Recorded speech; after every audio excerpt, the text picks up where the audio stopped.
Well, it's a disappointing judgment from the point of view of the homeless, because what it means is that people like Mr. Dinn and his family, and we're talking about a family of 4 children who are homeless through no fault of their own, and who the law lords were at pains to point out had acted in a very responsible way, have been penalised on a technicality.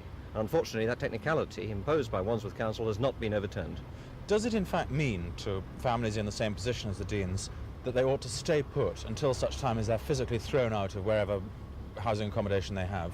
Yes, unfortunately it does, because at the time this act came into force, the government published a code of guidance which said very clearly and very sensibly that it would not be right for people to remain in accommodation, mounting up debts, when they've got no possibility of avoiding being evicted in the end, and all one is doing is postponing the evil day. And it would be sensible for local councils to accept responsibility at an earlier stage to save them the misery and suffering.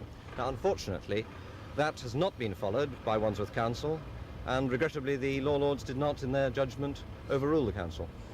Christopher Chope, Wandsworth's leader, sees it differently. He claims if a family do make themselves homeless, they delay action for others on the waiting list. Dealing with about 1,000 homeless families a year, and practically all of those are getting housing accommodation straight away.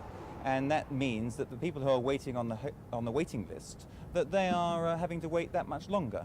And obviously we are saying that we want to minimise our requirement to rehouse homeless people so that we can give a priority to people who've been on the waiting list sometimes for many years. Now that the Dins don't have priority rating with Wandsworth, how long will it be before they are rehoused?